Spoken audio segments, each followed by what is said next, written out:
They are, by the way, and make everybody understand that the ISIS in Afghanistan have been the sworn enemy of the Taliban. I've said all along, we're going to retain a laser focus on our counterterrorism mission, working in close coordination with our allies and our partners, and all those who have an interest in ensuring stability in the region. Secretary Blinken is with me today, met this morning with our NATO allies in consultation about the way forward, so that Afghanistan cannot be used in the future as a terrorist base to attack the United States or our allies. For 20 years, Afghanistan has been a joint effort with our NATO allies. We went in together, and we're leaving together. And now we're working together to bring our people and our Afghan partners to safety. In the past few days, I've also spoken directly with the British Prime Minister, Mr. Johnson, Chancellor Merkel of Germany, and President Macron of France. We all agreed that we should convene, and we will convene, the G7 meeting next week, a group of the world's leading democracies, so that together we can coordinate our mutual approach, our united approach on Afghanistan and moving forward. We are united with our closest partners to execute the mission at hand. We've also discussed the need to work with the international community to provide humanitarian assistance, such as food aid and medical care for refugees who have crossed into neighboring countries to escape the Taliban, and to bring international pressure on the Taliban with respect to the treatment of Afghan people overall, but including Afghan, particularly women and girls. The past week has been heartbreaking. We've seen gut-wrenching images of panicked people acting out of sheer desperation.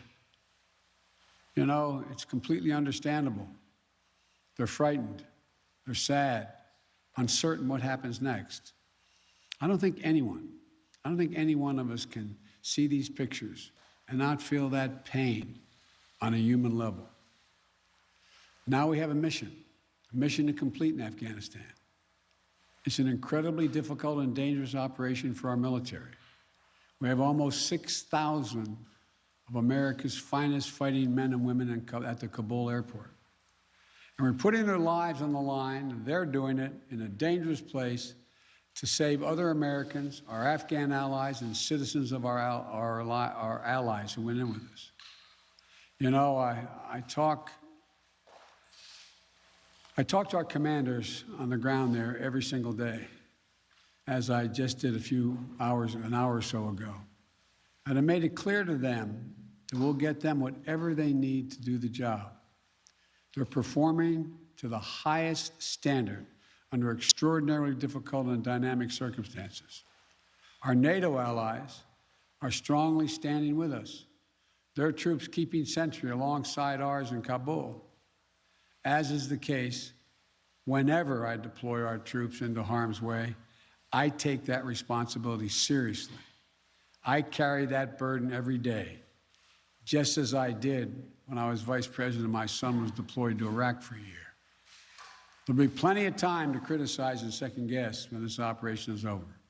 But now, I'm focused on getting this job done. I would ask every American to join me in praying for the women and men risking their lives on the ground in the service of our nation.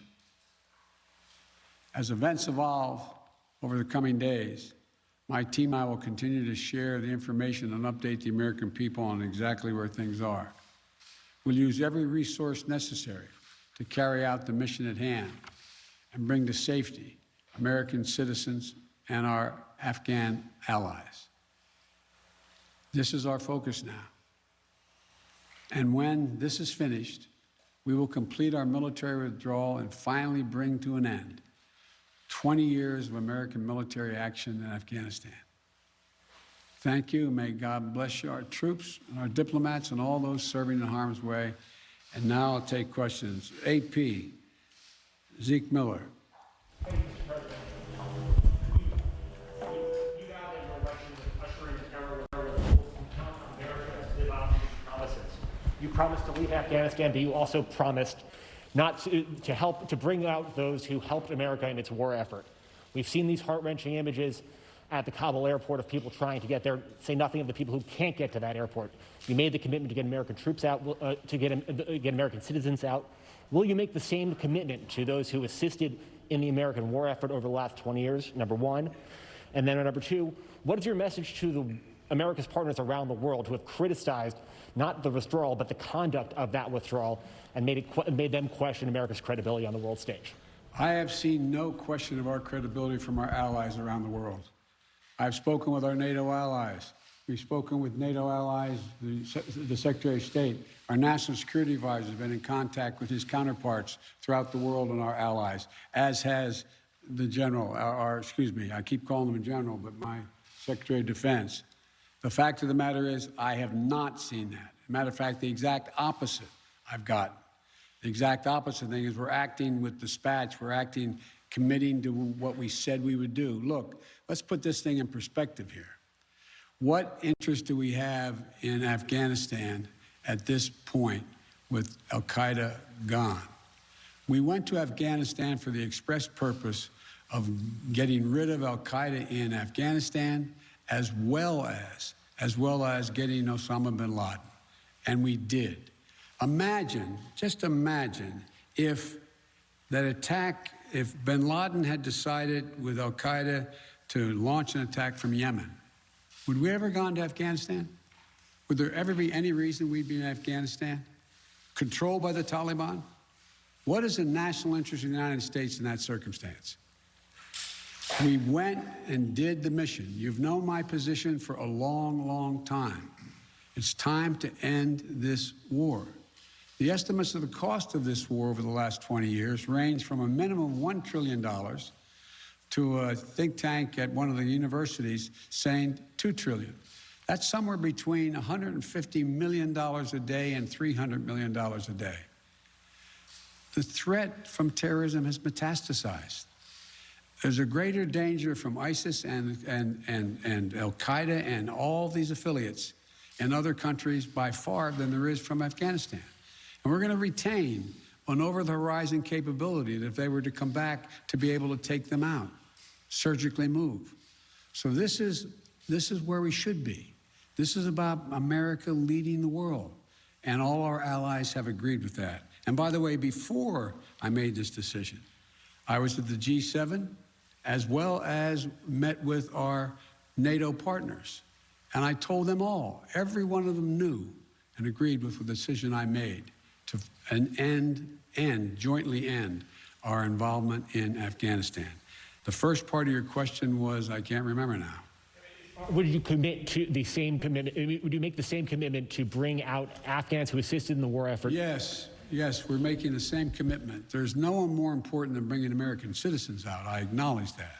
But they're equally important almost is all those SIVs, we call them, who in fact helped us. They were translators. They went into battle with us. They were part of the operation. As well as we're also trying to get out as many NGOs, non-government organizations, women's organizations, et cetera. We're doing all we can. In the meantime, Secretary Blinken and I am going to be working with our allies to see to it that we can bring international pressure on the Taliban they're looking to gain some legitimacy. They're going to have to figure out how they're going to maintain that country. And there's going to be harsh conditions, strong conditions we're going to apply, and it will depend on whether they get help based on whether or not how and well they treat women and girls, how they treat their citizens. So this is just beginning on that score. Stay past the 31st to make that happen, to bring all the Americans out, to bring those SIVs out? I think we can get it done by then, but we're going to make that judgment as we go. Now, Justin Sink of Bloomberg. Thank you, Mr. President. You just said that you would keep a laser focus on counterterrorism efforts and that you don't see as great of a threat of terrorism from Afghanistan as other parts of the world. But if you and your administration so badly misassessed how quickly the Taliban would sweep through Afghanistan, and we no longer have an embassy there from which to run intelligence operations, how can you at all be confident of your assessment of the risk of terrorism and the ability of the U.S. to conduct over-the-horizon missions to keep it in check? Can you tell Americans that they're safe and will remain safe from terror attacks in Afghanistan? I think you're comparing apples and oranges. One question was whether or not the Afghan forces we trained up would stay and fight in their own civil war they had going on. No one, shouldn't say no one, the consensus was that it was highly unlikely that in 11 days they'd collapse and fall and the leader of Afghanistan would flee the country. That's a very different question than whether or not there is the ability to observe whether or not large groups of terrorists begin to accumulate in a particular area in Afghanistan to plot against the United States of America. That's why we retained an over-the-horizon capability to go in and do something about that if that occurs. But in the meantime, we know what's happened around the world. We know what's happening in terms of what's going on in other countries where there is a significant rise of terrorist organizations in the Middle East, in East Africa, and other places. And so the bottom line is we're dealing with those terrorist threats from other parts of the world and failed states without permanent military presence there. We have to do the same in Afghanistan. Sir, just on that initial assessment, we learned over the last 24 hours that there was a dissent cable from the State Department. Sure.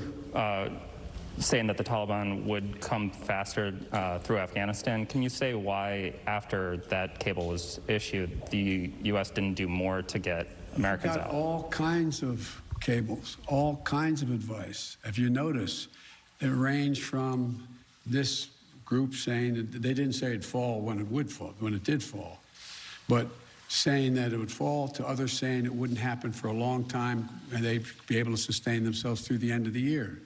I made the decision. The buck stops with me. I took the consensus opinion. The consensus opinion was that, in fact, it would not occur, if it occurred, until later in the year. So it was my decision. Now, my next is Stephanie Ramos, ABC. Thank you, Mr. President. 2 questions for you. The military has secured the airport, as you mentioned, but will you sign off on sending U.S. troops into Kabul to evacuate Americans who haven't been able to get to the airport safely? We have no indication that they haven't been able to get in Kabul through the airport. We've made an agreement with the Taliban thus far. They've allowed them to go through. It's in their interest for them to go through. So we know of no circumstance where American citizens are carrying an American passport are trying to get through to the airport. But we will do whatever needs to be done to see to it they get to the airport. And one more, Mr. President. Last month, my colleague Martha Raddatz interviewed Abdul, an interpreter who was on the front lines with U.S. forces in Afghanistan. Overnight, we received a photo of Taliban militants coming to the door of his home, literally hunting him down. Thankfully, he was able to escape, but he is obviously still in mortal danger. What would be your message to Abdul, his wife, and his 3 young daughters? We want you to be able to get to the airport. Contact us. We'll see whatever we can do to get you there. We've got to get you out. We are committed to deal with you, your wife, and your child, to get all 3 of you out of Afghanistan. That's the commitment. Thank you, sir. Meredith Lee of PBS NewsHour. You mentioned just now using every resource available for evacuations. Why haven't you ordered the military to expand the security perimeter around the Kabul airport? Do you have any plans to do so, given that will likely require more U.S. troops? And are you considering rescue operations to recover Americans and Afghan allies stuck behind Taliban checkpoints? The answer is yes to the last question. We're considering every opportunity and every means by which we could get folks to the airport. That's number 1. Number 2, the reason why we have not gone out and started and set up a perimeter way outside the airport in Kabul is that it's likely to draw an awful lot of unintended consequences in terms of people who, in fact, are not part of the Taliban. We've been in constant contact with the Taliban leadership on the ground in Kabul, as well as the Taliban leadership at Daho. And we've been coordinating what we were doing. That's why we were able, for example, how we got all of our embassy personnel out, how we got everyone out of the embassy safely. That was the distance.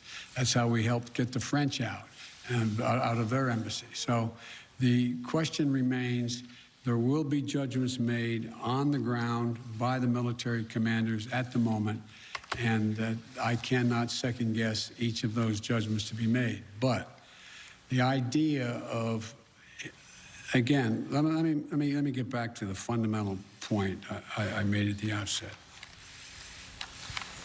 When the decision was made by me that, and it was made some time ago, and I ran 4 presidents saying I wanted to get us out of Afghanistan.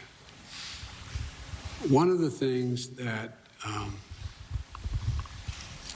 is a reality is people now say to me and to others, and many of you say it on air, that why did we have to move because no Americans are being attacked?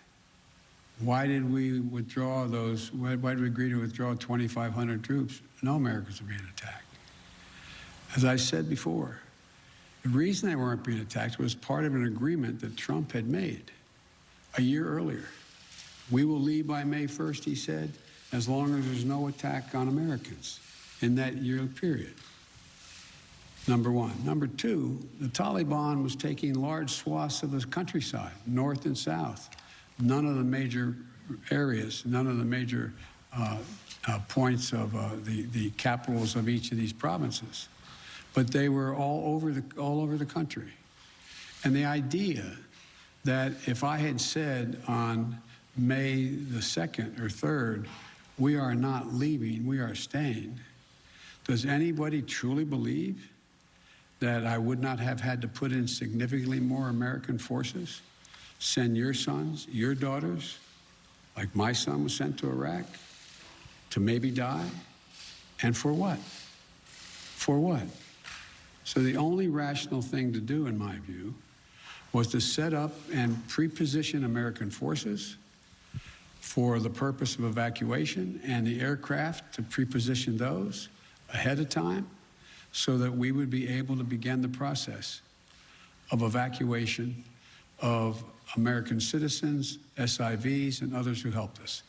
The last point I'll make is this. Look, if we had decided 15 years ago to leave Afghanistan, it would have been really difficult. If we decided 5 years ago, if we continued the war for another decade and tried to leave, there's no way in which you'd be able to leave Afghanistan without there being some of what you're seeing now. But what we've done so far is we've been able to get a large number of Americans out, all our personnel at the embassy out, and so on. And thank God, knock on wood, we're in a different position. Scott Detrow, Scott, NPR. Thank you, Mr. President. I just want to follow up on something you said a moment ago. You said that there's no circumstances where American citizens cannot get to the airport. That doesn't really square with the images we're seeing around the airport, with the reporting on the ground from our colleagues who are describing chaos and violence. Are you saying unequivocally that any American who wants to get to the airport is getting there and getting past the security barrier and to the planes where they want to go? I thought the question was, how can they get through to the airport outside the airport? And the answer is, to the best of our knowledge, the Taliban checkpoints, they are letting through people showing American passports. Now, that's a different question when they get into the rush and crowd of all the folks just outside the wall near the airport.